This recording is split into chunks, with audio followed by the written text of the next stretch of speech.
Welcome back to the Daily Drum on WHUR and Sirius XM Channel 141. This is the Inside segment. I'm Harold Fisher. We are now 20 days into the federal government shutdown, and the strain is hitting home for thousands of workers across the DMV and, of course, the nation. This is especially true for Black federal government employees who make up a vital part of our nation's workforce. Over the weekend, millions took to the streets for the No King's Day protests, a national pushback against the Trump administration, its firings of federal workers, immigration policies, and of course, the ongoing shutdown. We will dig into all of that tonight. The protests, the politics, and the personal toll. My guest for the conversation is David Groves, president of Blacks in Government. He's here to talk about how employees are coping and what comes next if Washington can't find a way forward. David, thank you so much for spending some time with us. I appreciate it. Brother Harold, I appreciate you and all the work you do to bring awareness to our communities throughout this nation. I just want to thank you, sir. Well, you're quite welcome. Certainly, this is the top story and pretty much has been, not just for the past 20 days, but even leading up to this. What are you hearing from most of the federal employees that you represent who are directly impacted? Let me just say this, to be frank. We are a great organization. Mm-hmm. We have been a great organization. We have been a great organization to represent these United States of America. We have been faithful. We have been dedicated. We have showed up and showed out through all these years. Let me say this to you, Harold, that when I look at what's going on with the shutdown, it's deeper than the shutdown. And people ask me why you say that. Because this has an impact on our communities. This has an impact on what we do every day. Because most government employees are multi-generational households. Mm-hmm. We take care of more than our kids, because we were that loop to get us to the middle, get us to the mid-generational health gap. And when I look at what's going on today, I think about, are you really trying to shut off government employees? Are you really trying to shut off our gap that we were bringing to help our communities? So I'm concerned as the president of Blacks in Government, not just for my members, but our families. I'm concerned about our communities, and I'm concerned about, are we really sleeping at the wheel, or are we really ready to take on this challenge? And as the president of Blacks in Government, I know what we were designed for. So Blacks in Government, I'm asking us, do we need to refocus our mission and where we are as an organization? Well, let me ask you about that. For those who aren't familiar with it, what is the mission for Blacks in Government, and how might you refocus that mission? What might it look like? Yeah. Blacks in Government was designed to be an organization to elevate, educate, and promote Black professionalism within the federal government. And I would never take that away. I know most of our founders. But nowadays, with Project 2025 and everything else going on, Do we stick to that focus or do we need to refocus? And my focus is that I will share with our board on this Thursday. Folks, do we continue to live with that focus 50 years ago? Because we've been in existence 50 years. Okay. Or do we change our focus and say, can we, as the people that made it out of the lower class, out of the poverty, and we made it to the middle class, how do we elevate the rest of our people? Do we elevate our people by sticking with 50 years ago? Or do we elevate our people saying, let's fight this fight? Our parents, our foreparents, our godparents would have said, Rosa Parks didn't sit on the front of the bus because she was afraid. She did it for a reason. Martin Luther King wouldn't have gave his life up if he thought being slain would end the movement. We are Blacks in Government. We are a very powerful organization. And we got to do what's best for our community. Even though we started for government employees, Harold, we are a powerful organization. And as the president, as long as I'm the president, we got to elevate our voice.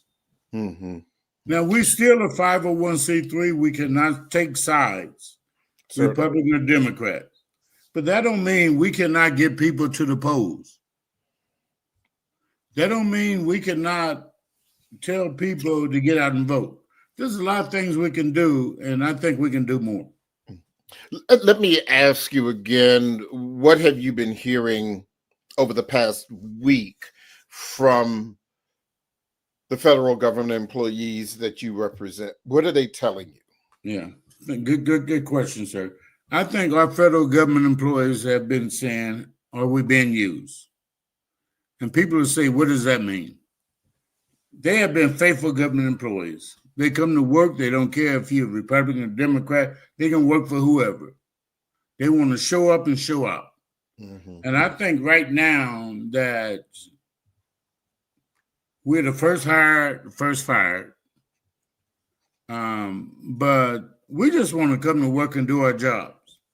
But it's hard when you come to work and don't know you can do your job. So I think the most I'm hearing is we just want to come to work and do our jobs. Yeah. You spoke earlier about where Blacks in Government, where its founding, those kind of founding principles, how they were, established. And as we all know, federal government service has been the pathway to the middle class. How is this shutdown threatening that stability compared to the 35-day shutdown in 2018? We're not at 35 days yet, but just about anyone that you talk to says that this one is different. Yeah. And I think it's different, Harold, and the fact that it's not about a shutdown. I'm going to say this, and this is my opinion. I think this is deeper than the shutdown. I think this is a shutout of our communities. And people ask me why. Because African Americans, middle class, has always been built through the government. And this shutdown, if you read Project 2025, this is part of Project 2025. If we shut down this particular part of the African American community, we shutting them down to move to that next level. I really believe that shutting the government down is not about freezing jobs. I really believe that it's not about laying off folks. I really believe that we as a people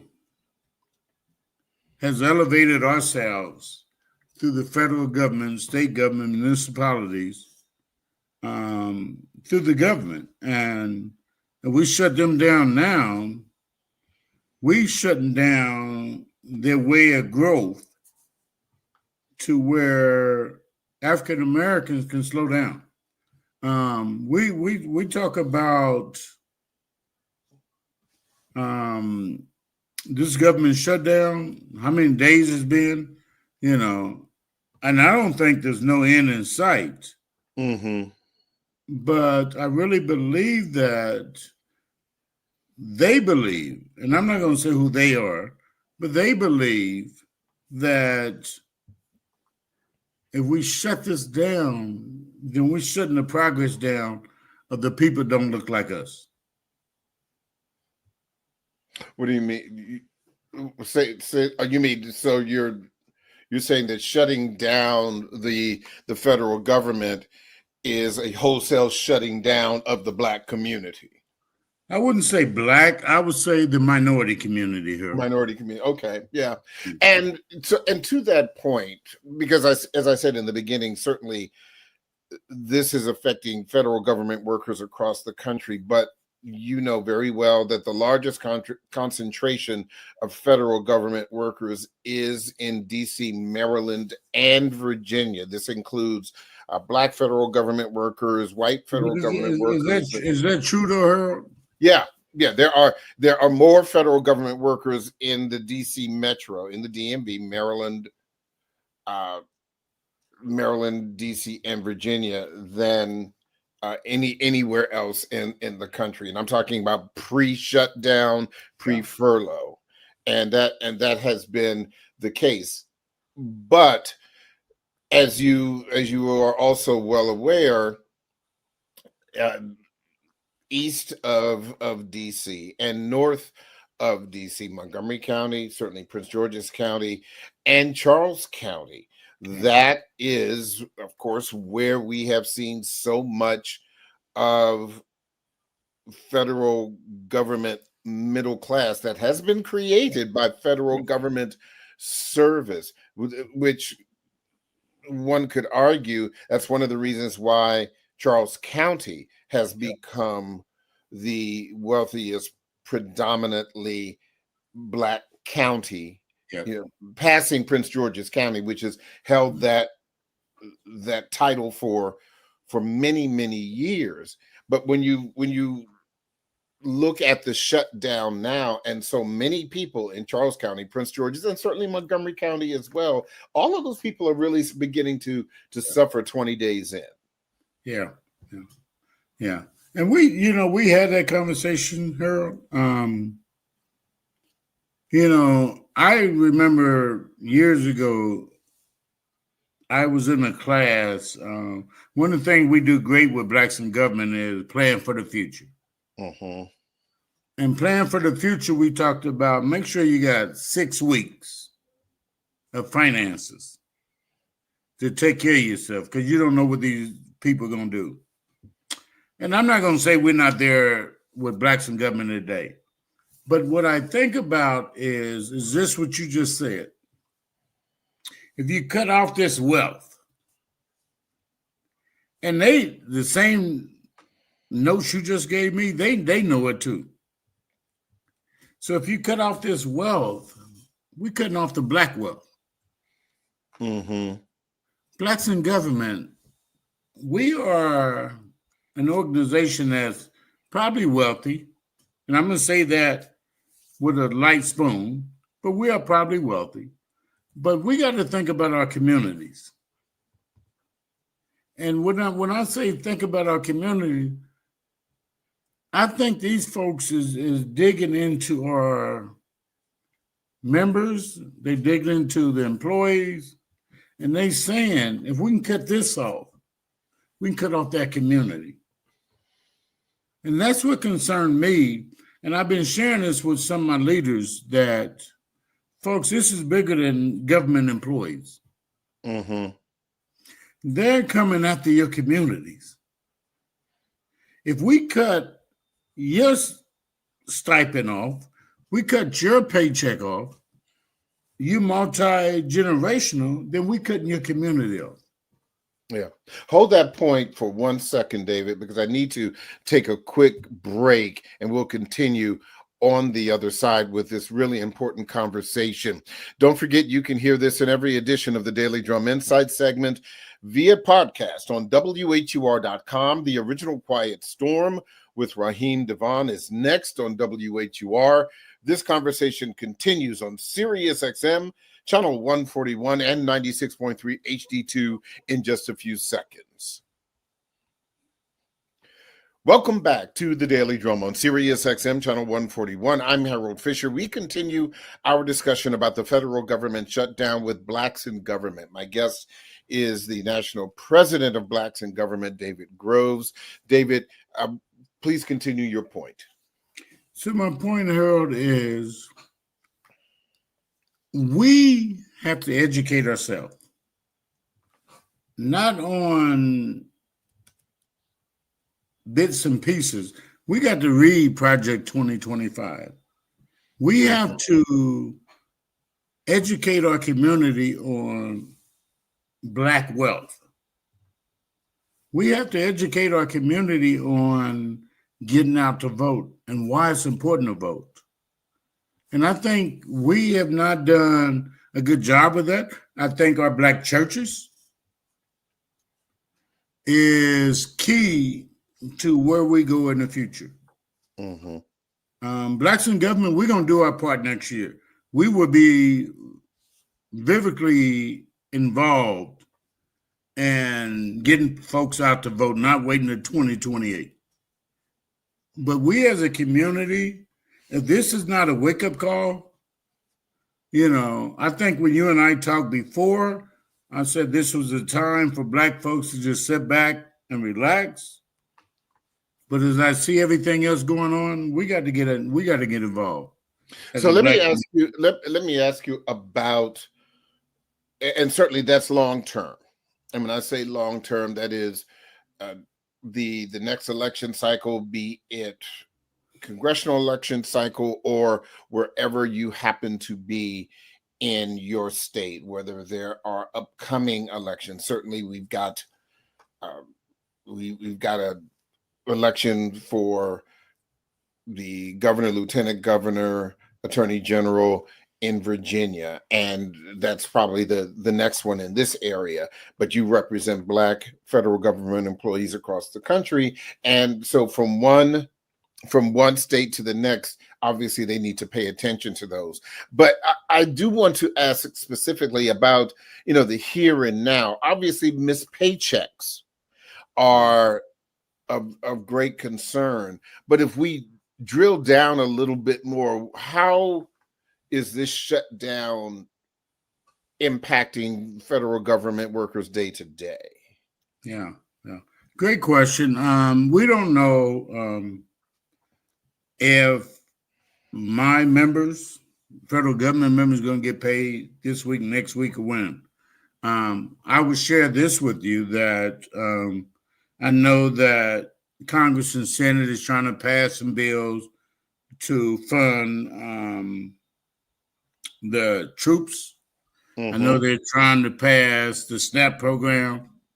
And I think I listened this morning where they're trying to pass something to pay the federal government employees. But you asked me about that. Congress has been out of office for 5 or 6 weeks. Mm-hmm. They're still getting paid. So why wouldn't we fund and pay our federal employees? I know through history that federal employees, normally when they come back, they get back pay, they get all they pay. Right. They're talking now not to pay them at all. So this is a different environment here. We've never been in this. Throughout history.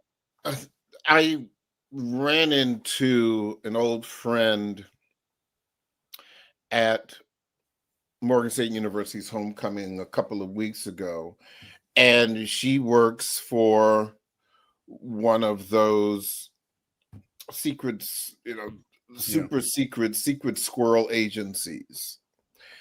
And I asked her, I said, listen, are you okay?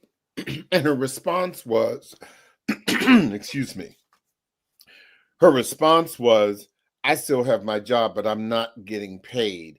And then she began to kind of run down some of the issues for her. She said, this is not about my mortgage. It is about my mortgage, but it's not really about my mortgage. She said, I still have to drive to work.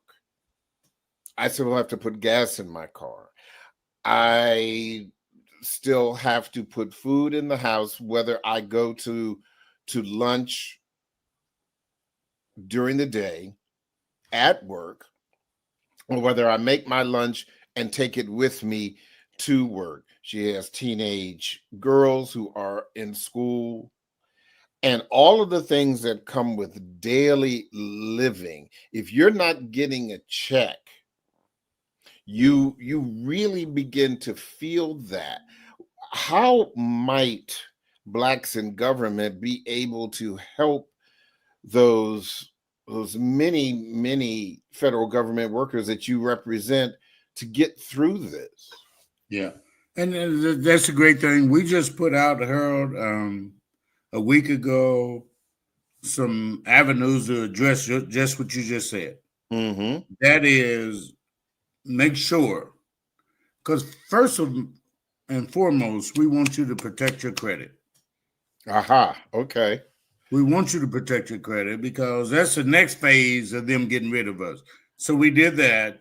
We told them where to go. So let me just say this. If you are listening to us today, reach out to your financial folks that you have loans with. Let them know you work for the federal government. You're not getting a check, and talk to them. They will extend that. Second piece is, if you need food or whatever, don't be afraid. Folks, I think we as African Americans, sometimes we're too proud to go ask. Mm-hmm. Go to your churches, go to your wherever folks got food or whatever, go get that. This is not the time for us to put our chests out. This is the time for us to say we need some help. Mm-hmm. The third piece is go to your churches. We as African-American people, we give a lot of money to churches. This may be a time for us to go to church and say, hey, can you help us out? So my main thing to African-Americans that listen to us today is don't be afraid. Go out. If you need some help, get that help. And you can go to our website on www.bignet.org, and we got a list of things where folks can go and seek some help. Mm-hmm. Only thing I tell my people is don't be ashamed, don't be afraid. If you need help, go out there and get that help. Can you talk to me again about when we drill down into some of the specific demographics, even of your constituency? What are you hearing from the Black women federal government employees as opposed to the Black men? That's a great question. My Black sisters, they are strong. They're on point. One of the things we do, Harold, is every Sunday we do a prayer service. Mm-hmm. And through our faith, we know that that's our strength. And I'm not going to say that prayer without work is all, but we do a prayer service every Sunday led by my chaplain, Miss Montrez, Dr. Montrez Nicholson. But at the same time that we as a people have to come together in this time. These are times. I hear a lot of folks tell me this, and my sisters tell me this. We've been through this before. No, we have not been through this before. And the reason why I say we have not been through this before, because we have three branches of government. It seems like to me personally, all three branches of government are working in one branch. So there's a disturbance there. But to answer your question, we just have to pray, work, and pull together as a community and make sure we fight this together. Because this was not designed for us, but it's attacking us. Obviously, you are in a great many ways solely focused on your membership, but have you or any members of your leadership team been able to reach out to members of Congress on either side of the aisle to lobby for some movement short of reopening the government? And if so, what have you heard? Yeah, great question, sir. I have, and I shouldn't say I have, but we have worked with the NAACP Legal Defense Fund. We have worked with CBC. We have worked with Progress Moving Forward. We have worked with several organizations as a 501c3 to be our voice. I've also talked to our board about being a 501c4 so we can have that legislative voice. But for the time being, we have talked to all of them to take our voice forward. We have several members of our organization that belong to unions throughout these United States. So just because we're Blacks in government, that does not mean our members cannot lobby with the particular organization they belong to.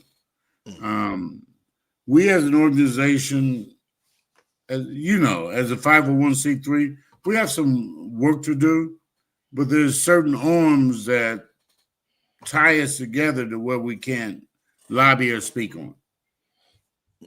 Yeah, and I guess if you had a message for the members of Congress about this shutdown, what is the message? My message is this. I don't care what side of the aisle you belong to. I don't care what the disagreements are. We are talking about political issues and playing with people's lives like it's on the chessboard with pawns. I would say to both sides of the aisles, let's come together. Let's open the government back up. Our people work hard. They show up every day. They show out every day.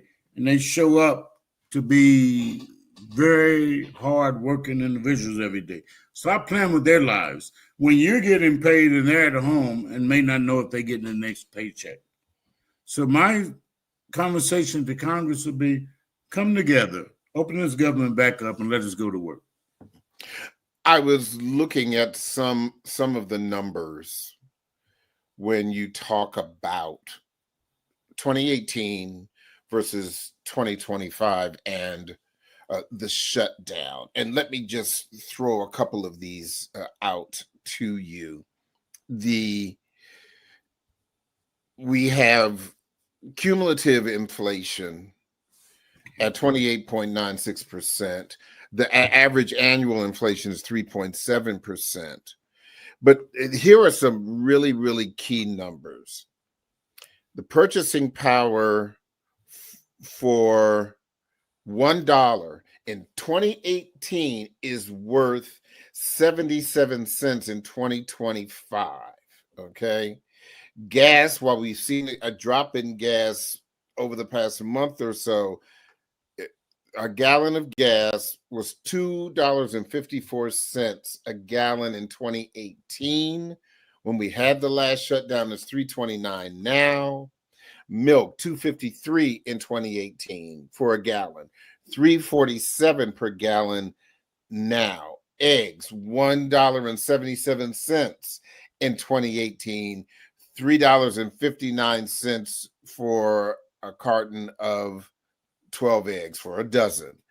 Um, Electricity, and and I and I and I would even debate this. Uh, 14 cents per kilowatt in 2018, 19 cents per kilowatt in 2025. I suspect that 19 cents per kilowatt is low. But when you look at all of those numbers and you think about, yes, there may have been step increases for federal government workers who were working in 2018 who are still working now in 2025. But the reality is that the price of everything is higher now than it was in 2018 when there was a shutdown there. What impact would you say that would have on federal government workers who are now part of this shutdown? Those numbers does not surprise me, and I think they're lower than they should be. Mm-hmm. But let me say this. We are a nonpartisan organization. But let's look at healthcare. Okay. Healthcare has risen every year since the year you just gave us. Mm-hmm. Not only that, it's going to skyrocket. I don't care if you're a federal government employee or not. So let's be real about, and I have to be very careful in what I say as a president of this non-partisan organization. So in my opinion, healthcare, gas, lights, everything else in the world has risen. Mm-hmm. Salary is stagnant. Even if you're a government employee, we are predicating our salary on giving money over to billionaires. And we as federal government employees, our salary is still the same. Even the private sector salary has risen. Mm-hmm. And people don't realize that. That's why I say people think that government employees are making all this money. We were. And we were the future to the middle class. But we're not. When the government give raises, there's been raises that in some states that went from $7 to $11, $11 to $15. Federal government didn't rise that way. So we need to understand that these individuals that I represent are sustainable employees, and they're keeping America safe, but we're not getting all those benefits. Mm-hmm. And there's something out there to think that the federal government employees is black. I'm not even going to say federal government employee, because there's a myth out there that most of federal government employees are black because they think of the DMV. Mm-hmm. But federal government employees is in every community. And every state. Yeah, every state. And we're not making that money. So we are doing what we're supposed to and making sure our country is safe, but we're not getting those raises everybody else is getting. So let me ask you this, because I think this is an important part of that, and this is less about raises and just about not getting paid right now. Whether you work for private industry, federal government, whatever kind of job you have, short of you being an entrepreneur, is that most people will say, if I, as you said, show up and show out and get paid in the past, and now all of a sudden someone is telling me that I'm not going to get paid, there is a sense of mental acrobatics in your head that I'm getting up and I'm going to work, whether I work for the FBI or the Department of Labor or HHS or whomever I'm working for. So talk to me about that, because that has got to be a really emotionally debilitating thing, knowing that you're doing work for which you aren't and or may not get paid for. Yeah. Well, even if we take that a step farther with the TSA, Okay, that's a great example. we can take that step farther with TSA. We can take it a step farther with air traffic control. You're asking us to show up and show out every day with no pay. And we do it because most government employees enjoy their job. I don't care what the people think. But now you want us to show up and show out with no pay. So my thing is, stop playing with these employees, my members, with their lives and saying, I'm going to get paid. Because you think about it, Congress hasn't been in session in probably 5-6 weeks. And I guarantee you they're getting paid.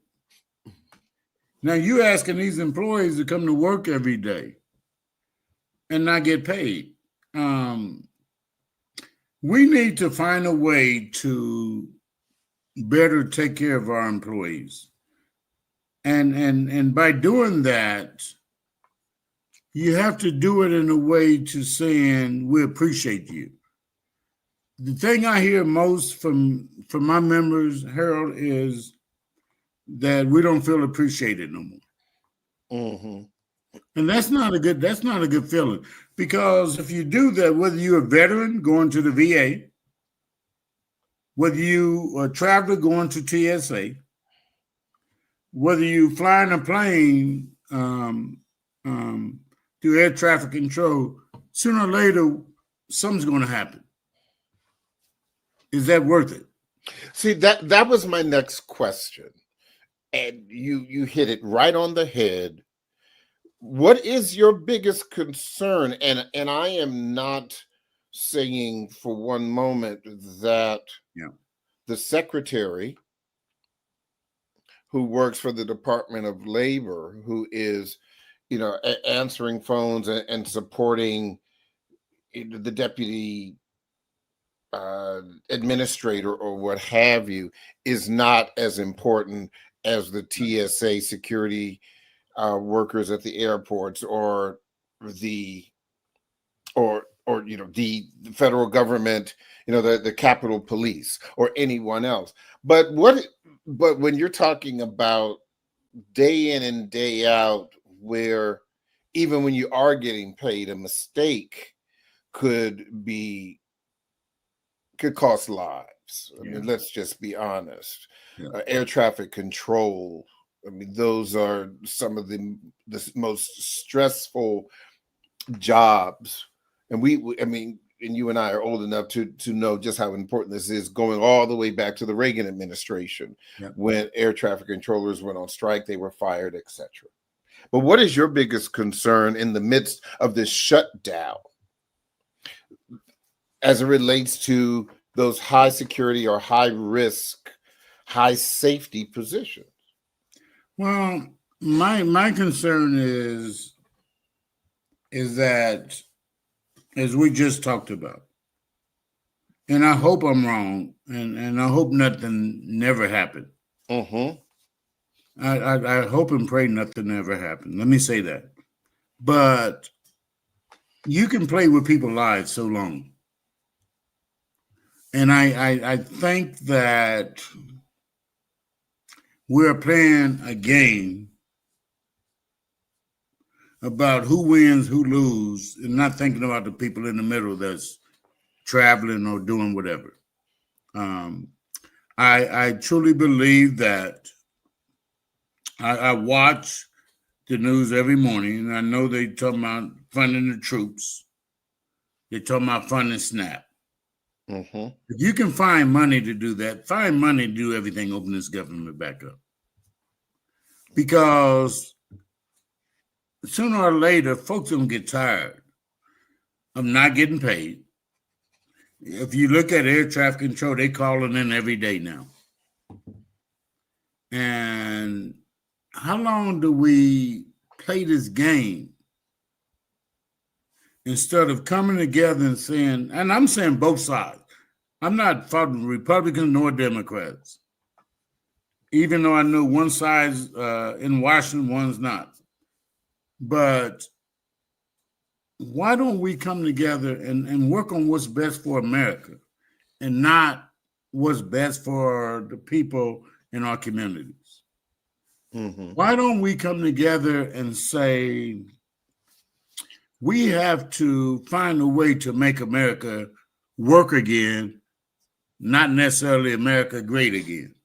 Mm-hmm. Mm-hmm. So we're failing. We're failing, we're failing our folks. The only thing I would say on that, Harold, if I may, to close that loop on what you just asked me, is we as a people,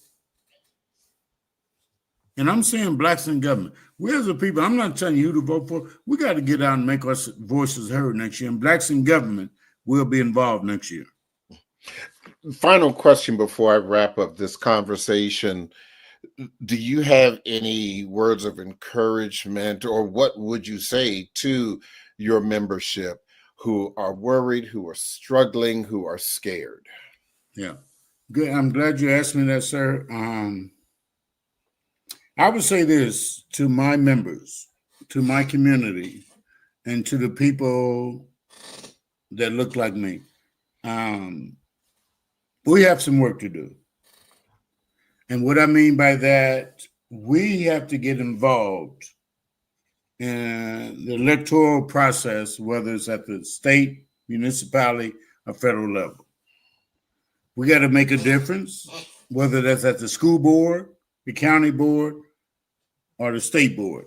We have to get involved because we the only one can make a difference. Mm-hmm. And if we don't get involved and make a difference, we cannot fault what happened last year, and we cannot fault Project 2025. Mm-hmm. We, as a people, owe it to our grandkids, whether we have them now or not, to make a difference. Our ancestors laid out a path for us to make a difference, and we must make a difference. I think that's a good place to end this conversation. David Groves, National President of Blacks in Government. It's good to talk to you again. It is unfortunate that we are here again having this conversation because of another federal government shutdown. Let us hope that it does not last one more day for the sake of those who are depending on their jobs and the financial support that those jobs bring. So again, thank you so much. I appreciate your time. All right. That is the Daily Drum for this Monday, October 20th. I'm Harold